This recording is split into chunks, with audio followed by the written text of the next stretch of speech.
right.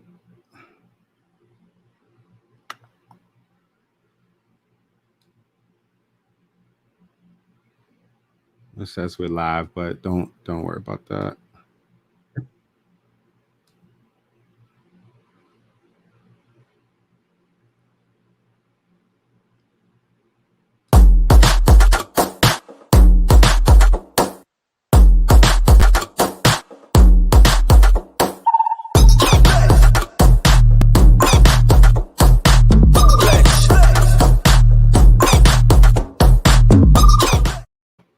That's a good looking picture. I want to play that again.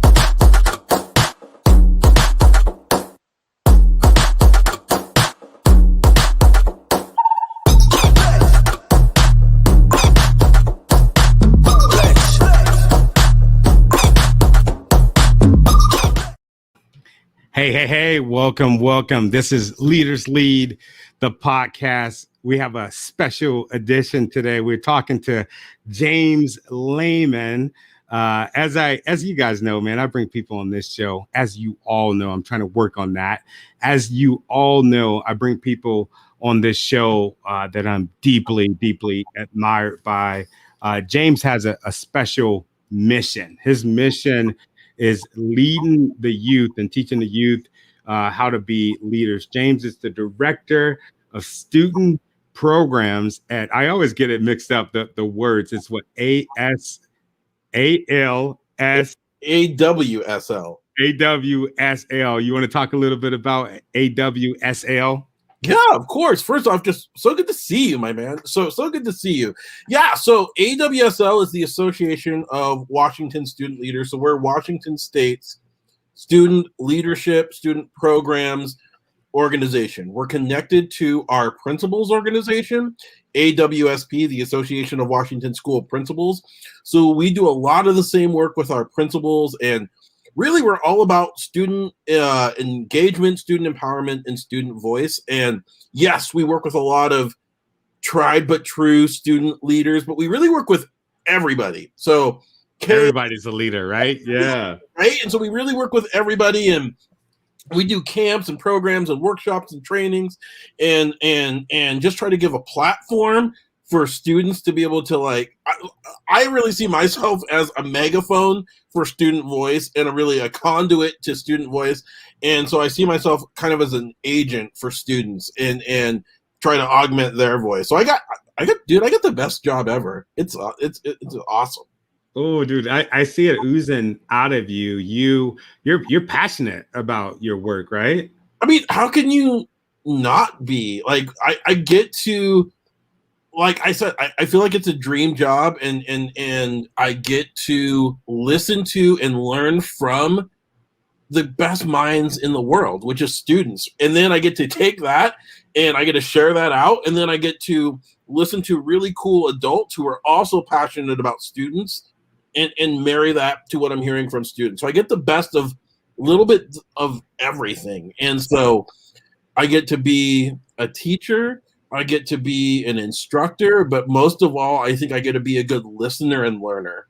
And then I get to take that and find ways to incorporate that to make hopefully the world a little bit better place. But I feel like I'm a listener and learner more than I'm anything else. And Wow. I'm glad that you said that, and look like we got quite a few people tuning in on LinkedIn. Look like we got people on Facebook and on YouTube. So I did drop the ball. I was able to get us rolling. But yeah, in case you missed a little bit about what we're talking about, let me sum it up. What I got from James, the director, right? The director is leaders listen. How important is that? You listening, because not enough leaders listen. I always, when I was growing up, I would equate leaders to the people that talked. But you said something really interesting about leaders listening.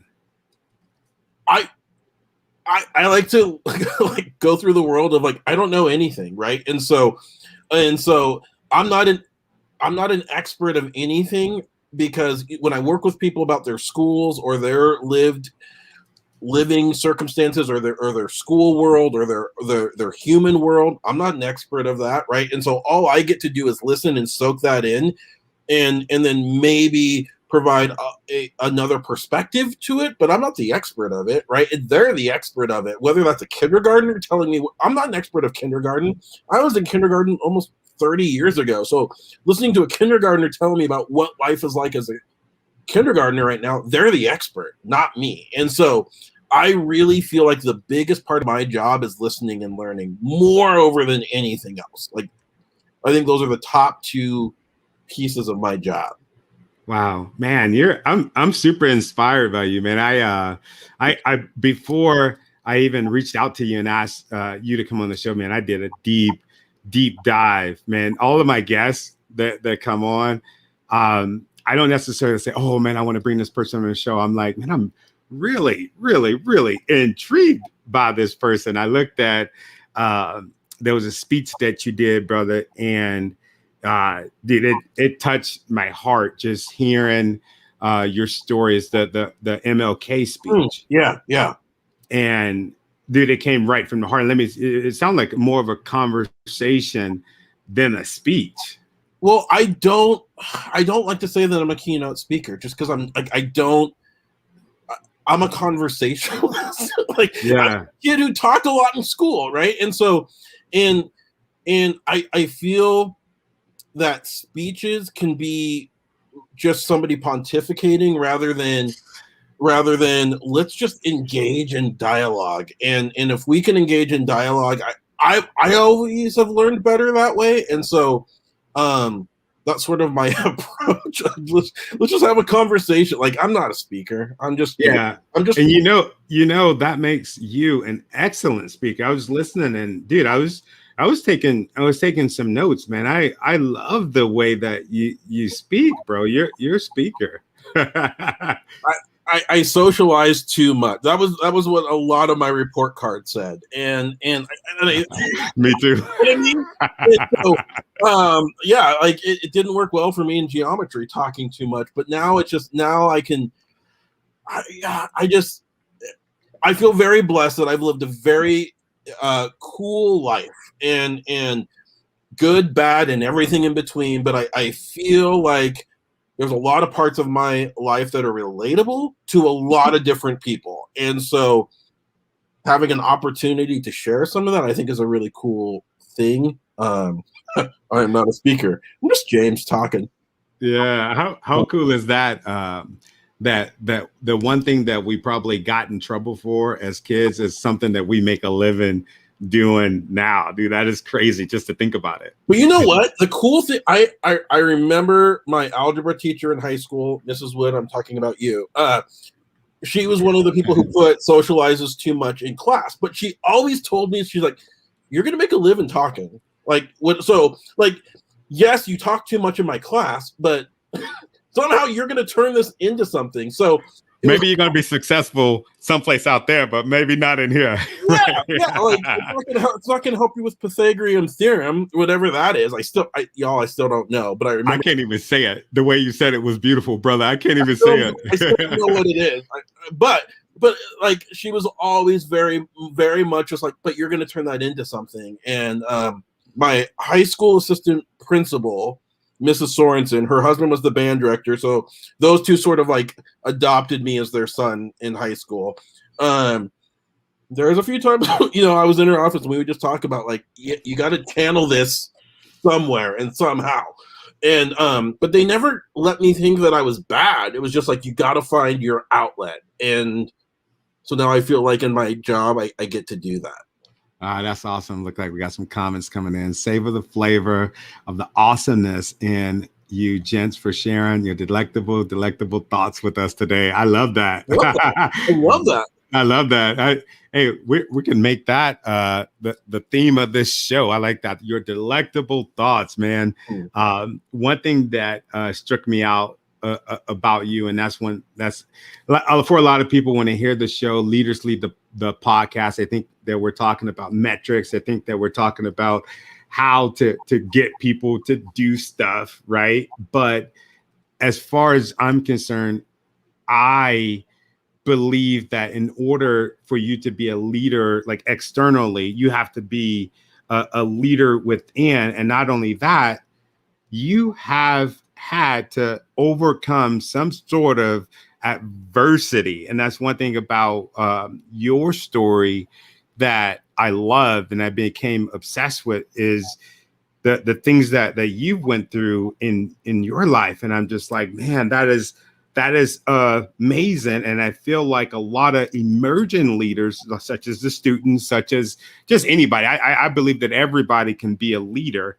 I feel like they need to hear your story because we're sitting there, we're talking to the director of AWSL. I can't even say it. I got it that time, brother. Right. So, like, can you tell us a little bit about your past and maybe some of the obstacles that you've had to overcome to get to where you are today? Yeah, I mean, I think when people talk about my story or I talk about my story, you know, I was adopted. I was adopted into a single parent white family. My mother was a college English professor. She, you know, in the 80s, people would use words with her like radical and things like that. She was like a pioneer of like women empowerment and just like she was just a force. But she was also, you know, she was ill. She was ill. She had, you know, chronic liver disease and diabetes and other things. And so she had to retire on disability when I was early in elementary school. And so navigating having a sick mother and sick white mother while being black and having... Wait, you're black? Okay. So funny story about this. Sorry, man, I'm all over the place. I love that you said that because every time that I present, I always slip that in at some presentation just to see the reaction I get. And I know you know because you've been following me. All right, go ahead. My bad, bro. I throw it in just to see the reaction I get. And there was one time I said it, and a group of students, like audibly gasped so hard. I'm like, hey, everyone, just so y'all know, I'm black. And they like sucked the air out of the entire room. It's like, yo, did I say like, it's okay. And then there was one time I gave an MLK speech out of school, and the same thing, I'm like, hey, I know you all like probably know why I'm here, right? Like, and then it's not just because I'm black or whatever. And for whatever reason, their reaction to it was like, let's give him a standing ovation. So they all like stood up and clapped, like, yay, black. Like, I just don't think they knew. That was you being real. Yeah, they need that. Right. And then I'm like, well, that was funny. Let's try it the next day. So the next day, I said the same thing, just dead silence. Like nobody knew how to react to it. But the thing you'll learn about me is like, I'm all about, I got to humanize myself. Right. And like, y'all, guess what? I'm black. Like, right. And like, let's like not hide behind that. Like, it's okay.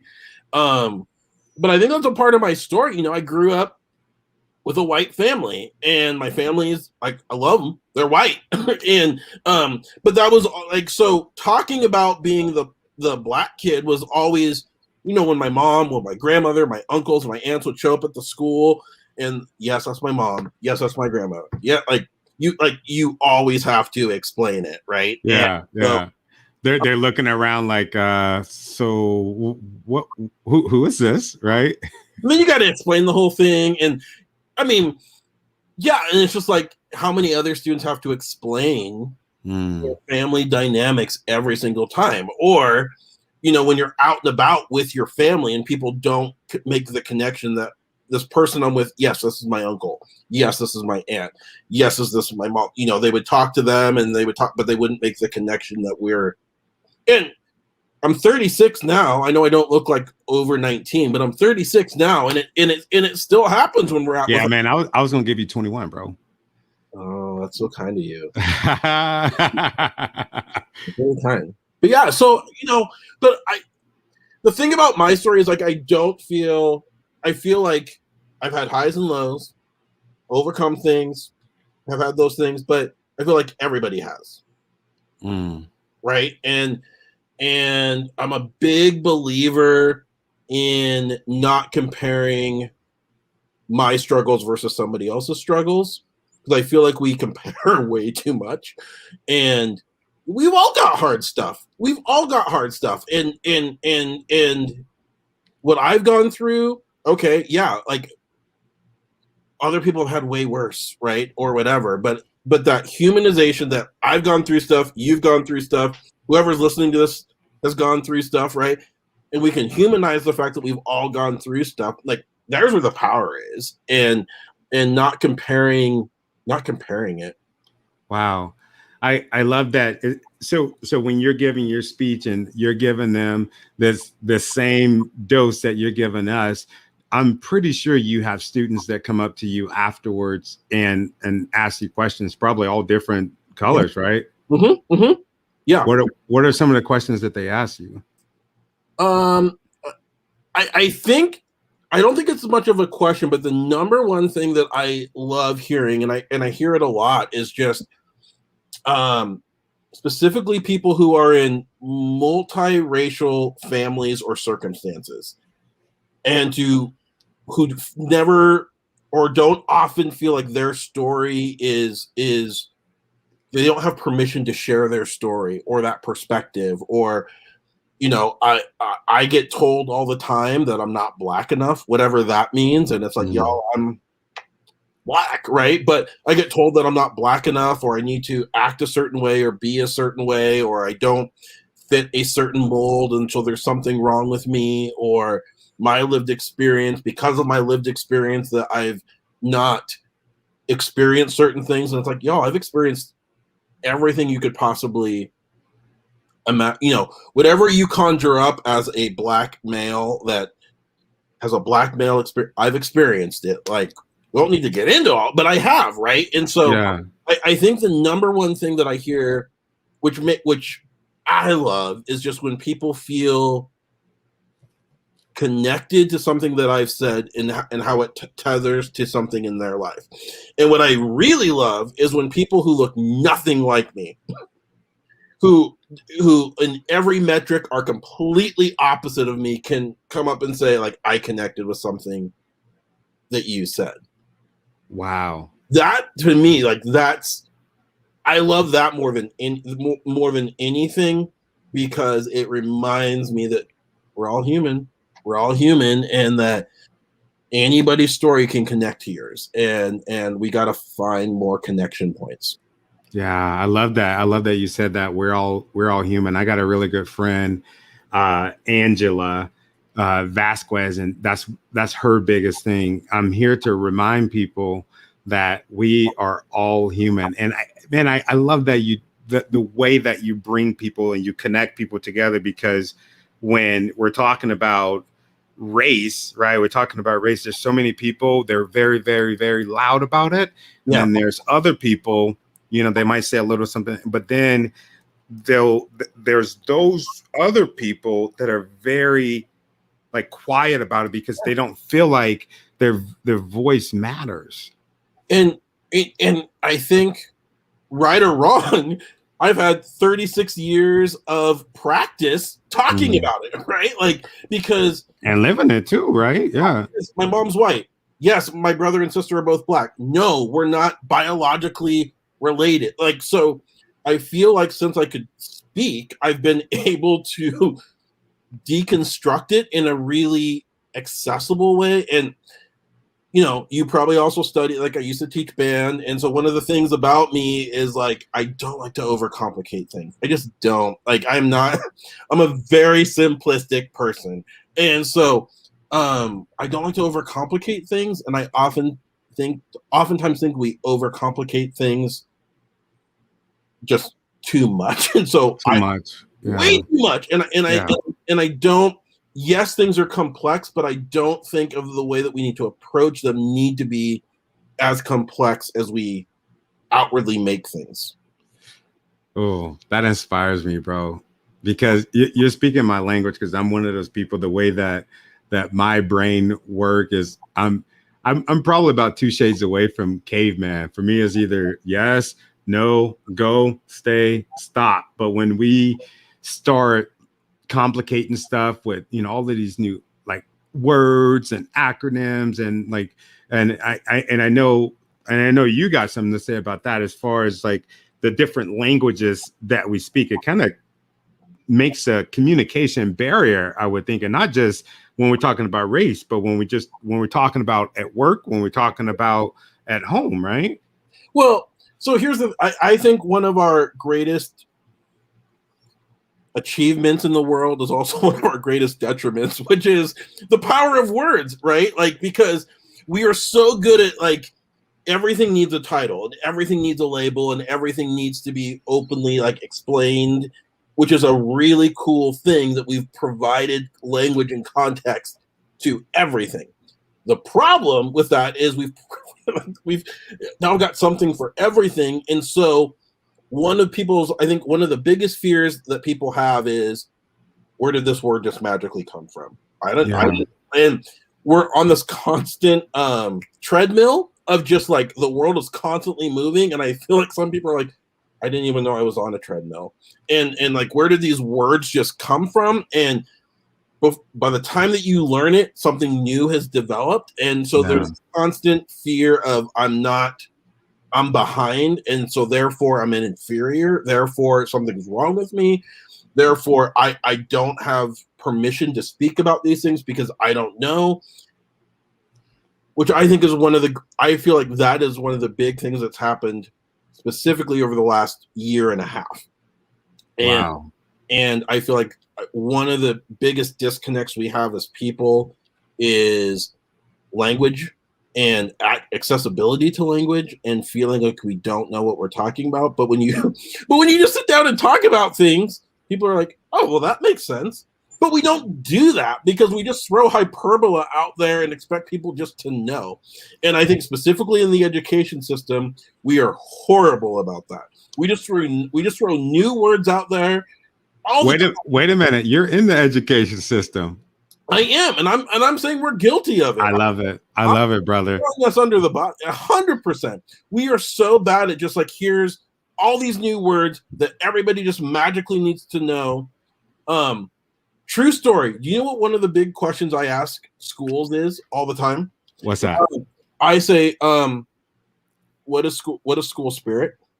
Do you know how few people can actually answer that question? It's a tough one. It's a tough one because they think that you're going in one direction, right? When it's a simple question. Well, it's a simple question in theory, but because we throw these words out all the time and we use these words, school spirit, school culture, inclusion. We say these things all the time. They're like in every school's acronym. Like our school has pride, perseverance and readiness and inclusivity and diversity. And okay, what do those words actually mean? Like, and we don't ever take time to like really digest any of those things. We just throw these words out because it sounds sexy. It sounds really good. Like, it sounds good to say that we've got pride, but or excellence or whatever it is. Like, our school soars, right? We've got whatever that is. But I feel like language has caused a lot of barriers for people. Wow. So the MLK speech that you listened to, one of the big things that when I wrote it, I intentionally listened to Mr. Rogers before I wrote it. I listened to LeVar Burton reading Rainbow before I wrote it because I sent him a DM last night to get him on the show. But go ahead. Did you come back? No, not yet. But part of the reason was because they took complex things, but they made them digestible. And so I was like, what did they do? And I was like, well, look at the language they're using. They're using as accessible of language as we possibly can to bring people in. And it's like, okay, I want to do that. And so it's not that I can't use those words, but I tend not to because my hope is that anytime that I share with anybody, I try, communicate with people that people are like, oh, well, I got that. Versus, wait, what did I need to go get a dictionary and a thesaurus now? Like, Yeah, I got a friend last night that we were talking about speaking, and she was like, "Yeah, most people speak. A lot of people speak in PhD." not me. Yeah, yeah. Not me. And if I heard that, I would be like, I try to think, what would James Layman at 15, 16, 17 need to hear? And if it was PhD talk, James in high school would have been like, nope. And so I'm not going to do that. Dude, I love that. I love that. And I'm pretty sure the students and teachers that you speak to love it as well. Look like we got a comment from Jennifer. Thank you for the engagement, Jennifer. I love this. As again, this podcast, it's just not for James and I to have a conversation. Is for everybody. Everybody is included. Positive affirmations may create a wonderful synergy of gratitude with all ages learning from one another. From my opinion of this incredibly inspiring live broadcast, you're gonna make me cry. Jennifer's on it. Yes, I'm all about positive affirmations. Yeah, I cry, man. I cry at least once a week on this show, bro. What is some stuff? When did you start the positive affirmations? Because it's new for me, bro. 2 years ago, I was talking with my therapist, and we were just talking about the language that we and I'm a big proponent of mental wellness and all of those things. And I go not because things are bad, but just because I want to stay as mentally well as I possibly can. And yes. and just like you go to a regular doctor, right? Yep, 100%. And so for me, it's all about how can James be the best version of James, and my mental wellness is a big part of that. But one of the things was, we were talking about just what sort of things do I say about myself, and I am a big self-deprecating humor type of person. But there's a fine line between self-deprecating and hate speech to myself. Yeah, explain that to the folks, because I think. Yeah, because when I think about it as you kind of make puns about yourself sometimes, right? 100%. In my family, I'm the big one. I'm the eater, right? And so it's really easy to so am I. Don't feel bad, brother. I love it, but I have a lot of people in my family who go run marathons and train and do the gym thing, and I like to tell people, like, I have a Netflix body, right? Like, my body like I'm designed to be on my couch eating like a large pizza. But like, it's really like, those things are funny, but I also have to be careful of, am I just lightly making fun of myself, or am I talking myself into seeing myself in that light in a negative way? And it was 2 years ago when I realized I was doing a lot of negative self-talk to myself, and I was not speaking. I was masquerading it as making a joke about myself, but I was really just being mean to myself. Mm-hmm. And so no, I'm just all about, James is awesome.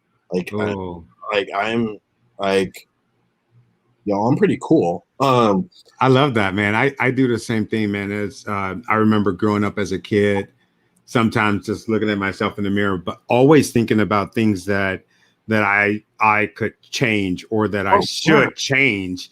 But now, as an adult, and this is the same thing, man, dealing with mental health and going to therapy, and me listening to like inspirational tapes. And I'm just like, okay, what is this self-affirmation thing? You mean like I talk to myself? Wait a minute. I already talk to myself because I'm saying these horrible things about myself. But now, dude, it makes a world of difference walking by the mirror and being like, look at that sexy dude over there. You know what I mean? Like, I love it. Like, it makes me feel good just saying that. You know what the biggest shift for me was? It was I woke up one day and I just said, "Man, I'm happy."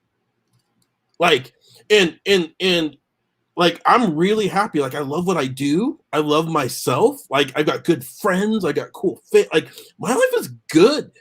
And then it was like, how many people don't have that? How many people are miserable, right? And you go online and you just and you see people just not like struggling and my heart goes out to them. And it was this moment of clarity where it's like, man, I'm happy. Like I have the coolest job in the world. Like I feel like it's the greatest job in the world, and I'm really happy. And so it's like, why would I tear myself down if I'm happy? That's beautiful. Oh my God. I bet you have to, you still, you have to remind yourself sometime to, you know what? I love this job. This is the best. I'm pretty sure you have those days, right? Or daily. But there's that moment where just like, whatever that, that passing cloud goes through of just whatever. And then it's like, James, are you happy? Yeah. Heck yeah, you're happy. Do you love what you're doing? I love what I'm doing. Do you love who you get to do this stuff with? I love it. Right. And so I don't know. I'm just so full of gratitude every single day. And I'm just the happiest human being. wow. And it's not fake. And yeah, I have bad days, but I'm also like, I'm just the happiest person I think in the world. Wow. For the viewers and listeners, there, because just like you said, there's a bunch of people. Like I log into Facebook and Instagram and LinkedIn, not necessarily Instagram because everybody's happy on Instagram, everybody's balling and killing it on IG, but those other sites, man, I log in and I've been noticing the past year, I'm so sad. Somebody pray for me. I'm feeling depressed, and I know that some of those people are watching this broadcast right now. What advice would you give them so that they can get a little bit of what James Layman got in his life? I mean, I think the number one thing that we as people need to accept is that we're not machines, and that it's okay to be sad. It's okay to have a day, week, month where you're not thriving at your best, right? And I think that we drain ourselves with this masquerading of false perfection that's not real, right? And because as much as like, one thing about me is I'm a hardcore introvert, and I love getting out and doing things and meeting with people, and this is awesome. But I also know that I need the James time to recharge. And so like when I'm not on, I am off, right? And I need that for myself because I got to balance things out. But I just think people feel like they need to be perfect all the time. And this false pretense of perfection. Right. And that we've got to portray ourselves as complete. And it's funny if you see what some people post on Instagram and you see what some people post on Facebook, that's two very different lives. Yeah. Right? Yeah. One is life is awesome. One is here's my life is terrible. And there's dissonance between the two. Yeah. And I feel like people feel like they need to live the split personality rather than just being, guess what? My life's messy right now. My day is messy right now. Like, let's embrace the mess. Like, it's okay. And I also feel like we need to normalize saying, I just need help. You know what's shocking? There's a lot of people that I'll reach out to randomly and just say, hey, I hope you have a good day today. How many people reach back to me and just say, you have no idea how much I needed that. Oh, and I don't need it. I don't do it for James, you're so cool. I don't do it for that. I do it because people just need that little bit of, I see you, I recognize you. I just want you to be well. And I feel like we've lost that in the world. And so I love that, bro. I love that. It's good to know, man, that I thought I was weird. There randomly I'll think about somebody or I'll see something that they do and I'll be like, they're killing it. And before I wouldn't do that, but now I'll send them a message and say, I love what you're doing. You're killing it. Or, dude, I was just thinking about you. Yes, And it's the same thing. The reactions, it's almost like they're like, wait, what are you trying to sell me? And I'm like, nah, bro, I'm not trying to sell. I just want to let you know that I love you. So I'm glad that you hit on that, man. This is a theme. We had a guest, Bill Dolan. He was on last week and he said the same thing. He just let people know, hey, I love you. He told me that yesterday. That's cool, man. it's funny you mentioned, like, one of the things I started my New Year's resolution in 2020. Remember that year, everyone? But yeah, my New Year's resolution in 2020, and I've maintained it. The second somebody pops in my head, a funny story or just somebody I immediately message them. Hey, I was just thinking about you. Oh, that's good stuff, man. And for no other reason of just letting people know that, hey, you flooded my brain in this moment, and you caused me to pause, whether it was a funny story or whatever. Boom, you're there. And so I do that. And once again, it's not about me. It's not about me. And I don't look for any. I don't get Christmas cards from people that say, "Hey, James, thanks for texting me on that one day." Like, it doesn't. It's not about that. But it's and just, you're not even looking for it either, probably, right? heck no. No, because I don't know what the statute of limitations is on how long Christmas cards on your fridge. Like, I get anxiety thinking about, like, how long do you keep those cards on your. I still got some from 3 years ago on my fridge because I feel guilty. Like, anyway. You feel good? No, dude, I'm there with you. Hey, and if my family and friends are watching, I'm glad James brought this up. Yeah, just send me a text, man. Don't send me a card. Even though I do tell you this, I hadn't got a Christmas card, man, in years. I hadn't got one in years, and I got one from one of my cousins this last Christmas, and I got happy. I was like, "Whoa, what is that?" So I'm gonna take that back. Yeah, keep sending. Not send me the Christmas card, but I know what you're saying with the guilt as far as, like, should I get rid of them, or does this mean that I'm betraying them, or what? Thank you, Jennifer. Jennifer's on it. Yeah, she is. James Possible, and I'm glad. Thank you for tuning in. James does a lot of advocacy for humans, man. Thank you, James. We love you. You are amazing. Can I just say that James Possible might be the coolest name on the planet? And yeah, I think so. That is cool, right? I might legally have to change my name because that's on it. I love it. Yeah, dude. And I'll make sure we edit this out so nobody can know where you got it from. Oh, Kenneth says, I have Christmas cards from the last century.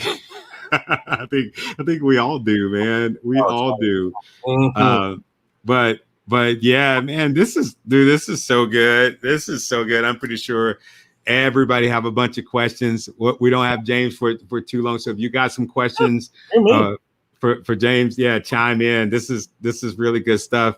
Yeah, that speech, man. I wanted to open it up talking about that speech, and I had pirated it and took it off, and I was going to play it, but for some reason I couldn't get it going. My engineer freaking ain't working right today. But yeah, man, the stuff that you're doing, I love. I didn't even know that your position or even the organization that you work for, I didn't know that it existed. I was thinking students, leadership, like what is that about? Yeah, well, so a lot of people didn't. Unfortunately, a lot of people don't know we exist, but we're working on that. But we're gonna fix that. We're gonna fix that. Yeah. No, but when I was in I was very active in leadership, student council, student government, whatever people want to call it, right? Like, I was always very, interested in that from elementary school. In 6th grade, you got to be a part of leadership at my elementary school. And I Wow, was what school did you go to? That's awesome, bro. Roosevelt Elementary in Spokane, Washington. And you got this really cool shirt, and I was like all about getting it. Like from kindergarten on up, I was like, I'm gonna be a part of it. And then I got pneumonia in 6th grade, so I was out of school for a month, so I didn't get to be a part of it. I'm still a little salty about that. But I got to be a crossing guard, which for me was like the ultimate like leadership thing. And then I was super involved. And then we moved schools between my 7th and 8th grade year. We moved districts. We moved to a different part of town, and I went to a brand new school.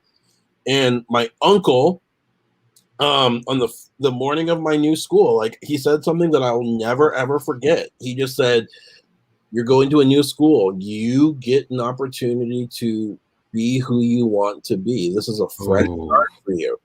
And my Uncle Mark said that to me. And I don't know if he recognizes how instrumental that was for me. And I was just like, you're right, I got a fresh start. And I went to this new school, Green Acres Junior High School. And my whole life, like if I could go back to any point in my life, I would go back to that year because everything just clicked for me.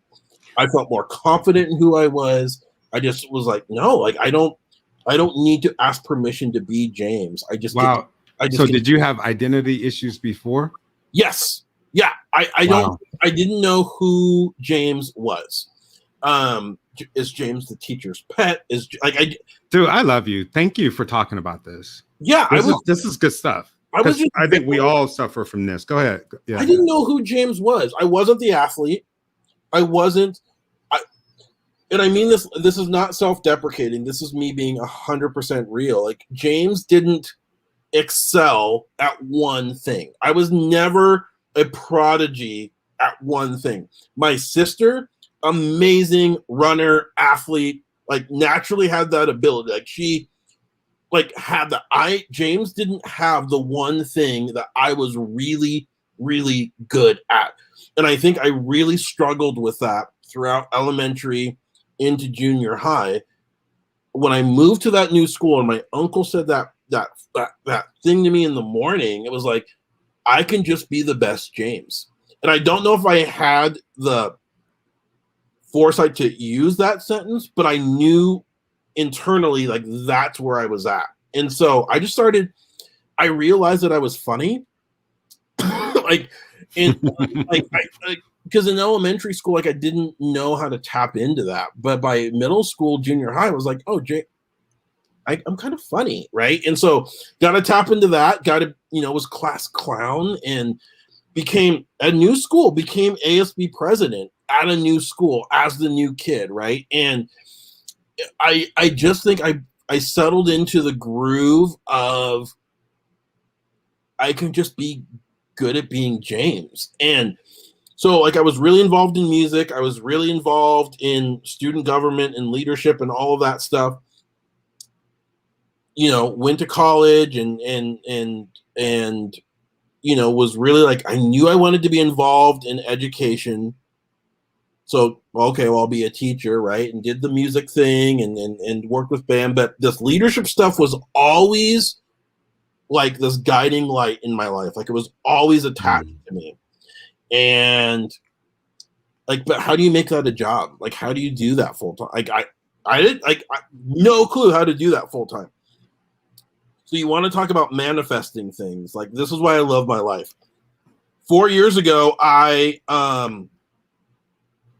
almost 5 years ago, I sent an email to my now former boss during my prep period and just said, are there more opportunities in this leadership world? And literally just a cold email. And she responded back with, well, what do you want to do? Ooh. And I'm like, well, that's not a no. That's not a no, right? Because I've always sort of subscribed to, if the worst thing I'm going to hear is no, then why not ask the question, right? Let's do it. Yeah. And it was like, well, what do you want to do? And over the years, I'd heard her share, like, hey, it'd be really cool if somebody could do this and this and this. And I was always like, well, I could do that. I could do that. And so I sort of cataloged that and presented that. And we had this cool conversation, and it ended up with me being hired. and 4 years later, now I'm the director, right? And so, Wow. but it all just happened because this was always something. Like you hear those inspirational quotes, like go towards the things that like set your heart on fire, right? But it was like, what's been the constant in my life? Leadership, right? And not that I see myself as I see myself as a person, but I've always found my way or been connected or attached or in a relationship with leadership and leadership roles and opportunities. In sixth grade, my class got booted from being crossing guards because we couldn't keep the closet clean. And y'all got fired. Right, we got fired, right? And I cried and I was upset, like legitimately, like crocodile tears from sixth grade James. And my mom was just like, "What are you gonna do about it?" Like, right? And so I wrote a strongly worded letter to my principal advocating why I still needed to be a crossing guard. And I went and presented it the next day. And so I got permission to still be a crossing guard, even though the rest of my class did not. Wow. So yeah, so you in that moment, you did something about it. Instead of just complaining, you acted. Yeah, my mom said, she said, cry now, but what do you want? You can either accept it, or if you want to do something, but you have to be prepared for whatever the final outcome is. Are you okay with that? Yep. So I wrote a letter and I went to the principal the next day.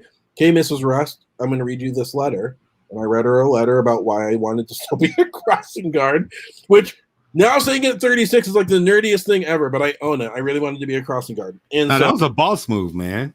That was a boss move. There's some adults that won't do that. Right. And so, I just feel James, I just feel that my life has been enriched by leadership opportunities. And it's always, I'm not a prodigy at anything. I'm not a virtuoso at anything, but this has been the one constant in my life. And so why not find a way to make that a part of my life? And now it is. And so, and you're leading, we're talking about all the students pretty much in the state, right? Yeah. Your program, I'm the director. I mean, really, to me, that just means I get more emails per day than I used to, right? But no, and my big thing with people is this: like, what makes you happy, and do that, right? And I don't think we have that conversation enough. I think we talk more about the materialistic things, like what's going to make you the most money, or what's gonna give you the biggest status. Y'all, like, I'm going to be at my 20-year reunion in a year and a half, and I know I'm going to go there, and I'm going to be one of the happiest people at my 20-year reunion. And there are going to be people who make more money than me, who have bigger status jobs than me, who might not be as happy as me. Yes, dude, you're speaking to my soul, man. For the viewers, I mean, everybody know this. I left away from my job, making over six figures, was freaking miserable. I'm talking about miserable. Like most people probably would think that you're the happiest because you're at the pinnacle of pay. But that one thing that was missing was joy. The things that I was doing to make that money. Yeah, it was noble. Yeah, it was an amazing skill set, but it did not bring me joy. So I'm so glad that you touched on that. That is, you're probably going to be the happiest, not the most paid. Yeah, and you used the magic word there. You said the word joy, and I feel like every day I have joy doing what I do. And my hope for everybody is that they have that same with whatever it is. James at 5 years old, 6 years old, 8 years old wanted to work at McDonald's because I thought that would give me the most joy. Heck, I think it still would. Like I love it. That's awesome, bro. Right? But it's just I don't. My hope is that when people interact with me or through my job, and when I retire in 30 plus years, because not that much longer. But my hope is that if there's anything that like my legacy is that I loved what I was doing. I had fun while I was doing it. And hopefully I instilled joy and fun in other people.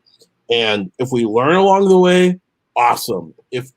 But dude, I laugh every single day. There's not been a day in this job where I've not laughed or smiled or been inspired. And most of that comes from students. Oh man, dude. Yeah.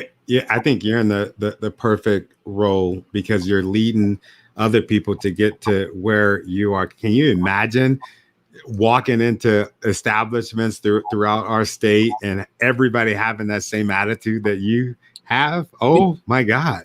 And and you said it like I'm leading everything, but really it's like I don't shy away from the word leader because I want to say that I am also, while I'm leading things, I'm learning. That's leading, bro. Right. And so I feel like I'm the biggest learner in the world, like the biggest learner in the world. And I feel like I go to the school of people every single day. And I travel all over the place. I travel to different schools and K through adult, and I just get so cool getting to learn just different things from different people. So wow. James said, sounds as if you have amazing parents. Can you speak to that? Yeah, I'm pretty sure they have a really big. Yeah, my mom, she passed 12 years ago, but I'm sorry to hear that, brother. No, but you know what? But like my mom was always told me, and it was funny because when she adopted me and my two other siblings, she worked at a local community college here in Spokane, Washington, and she did an interview with the school newspaper at the college, and they asked her like, "What is it that you wish for your kids?" And she said, I don't care what they do, as long as they're happy, healthy, and productive. Wow. And I'm like, okay, am I happy, healthy, and productive? I'm happy. I'm healthy. My doctor would probably say, James, shed some lbs, but overall I'm healthy, right? And I feel like I'm productive. And so even though my mom's not actively seeing me do this every single day, I know that if she were alive, she would get the greatest kick out of what I'm doing every single day. She would want to know every place I was going and for me to share stories. So I feel like she couldn't be any prouder of me because all she wanted was for us to be happy, healthy, and productive. She also said loving, and I love what I do, and I love the people that I do that with. And so I feel like I'm living my mom's dream every single day. I've connected with my biological mom, which is really cool. She lives down there in Augusta, Georgia, outside of Augusta, and I feel like she's super proud of me too.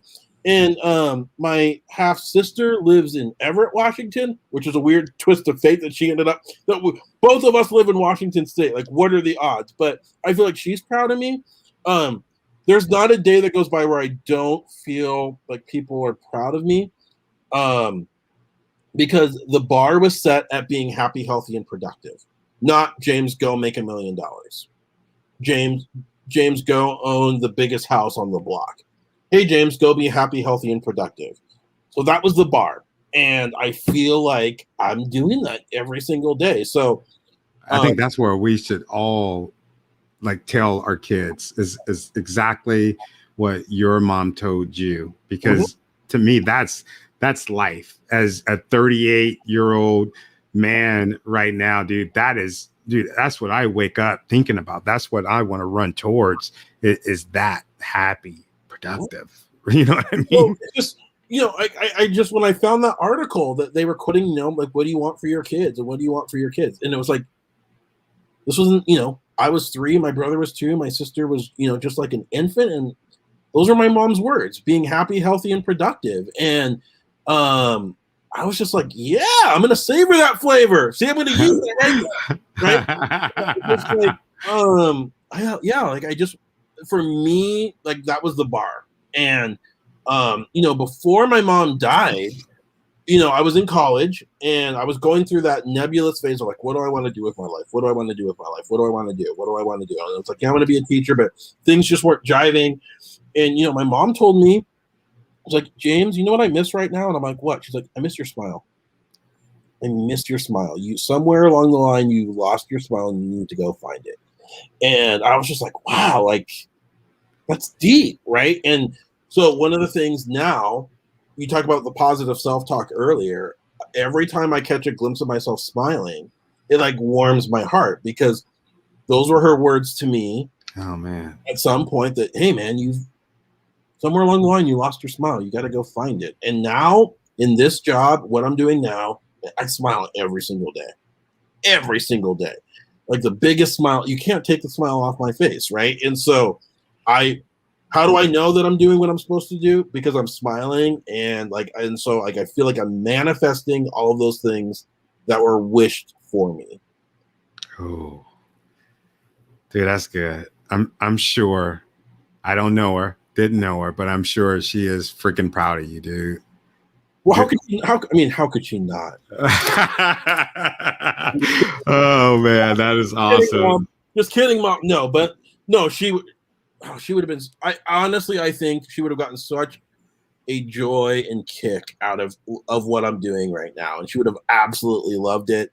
And she would have said, you are right where you're supposed to be. And so, no, like I said, I love it. And every single, I smile daily, man. Life's such I love my life. I love my life. I love it. Look at this. Alex Chambers, I hope you have a smile, friend. Dude, you're encouraging and inspiring people in the comments, brother. Dude, dude, this is good stuff, brother. Any last words that you have for our audience that might be, going through some challenges to where they can't smile in the moment?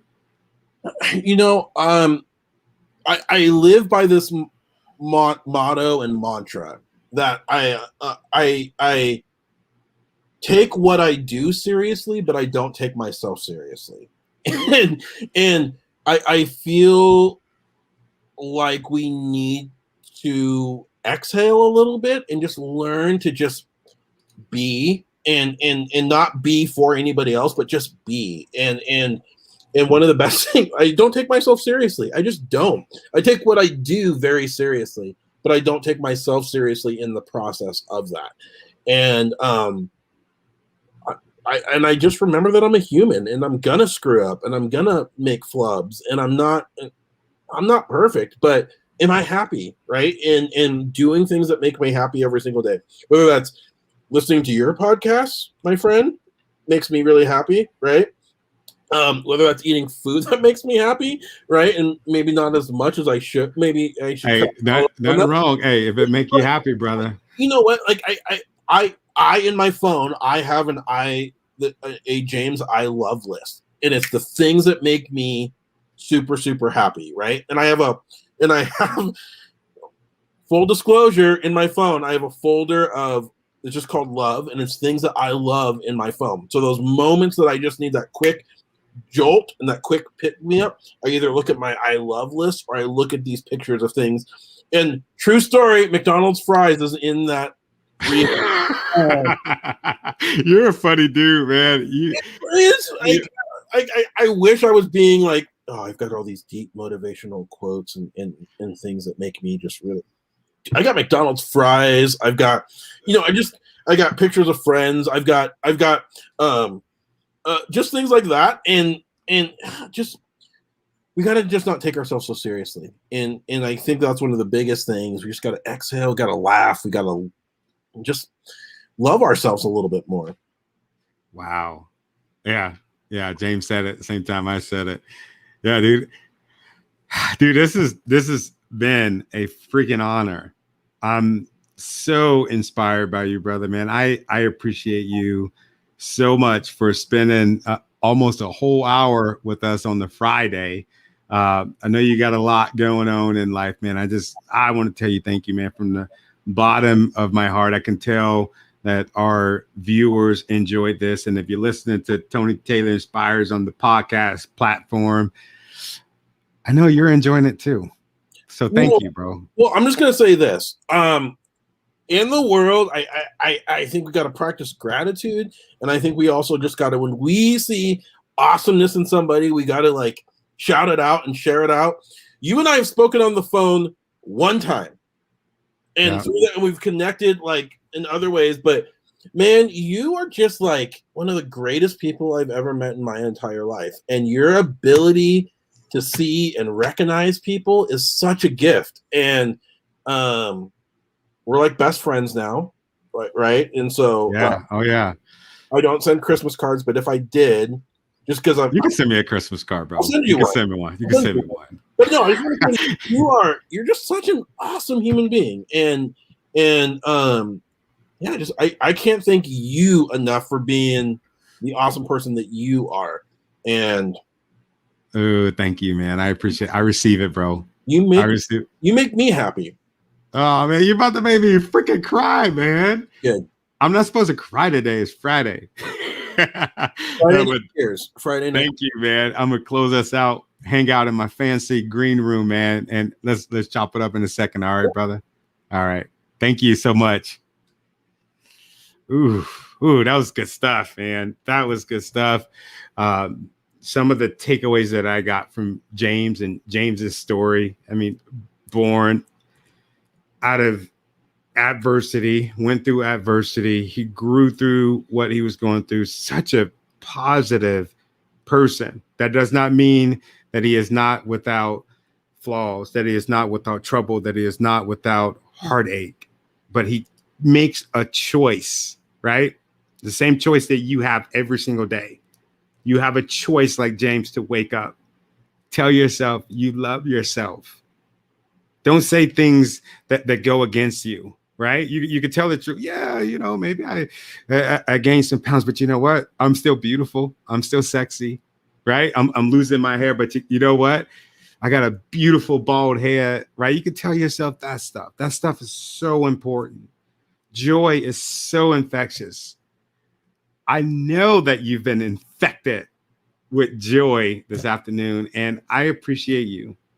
I appreciate you for spending time with me. I know that time is limited. Time is precious. Thank you from the bottom of my heart. If this message has touched you as much as it touched me, because it touched me, please feel free to share, subscribe to Tony Taylor Inspires, the podcast. Looking at some of the comments in there, man, I got to stay focused. Thank you so much from the bottom of my heart. I'll see you next week, Thursday at 5, Friday at 5. We have some amazing guests. I wrote the guests down. Let's see who we got.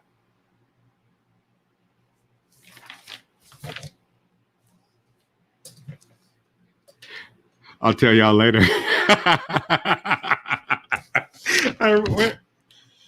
All right. Y'all take care.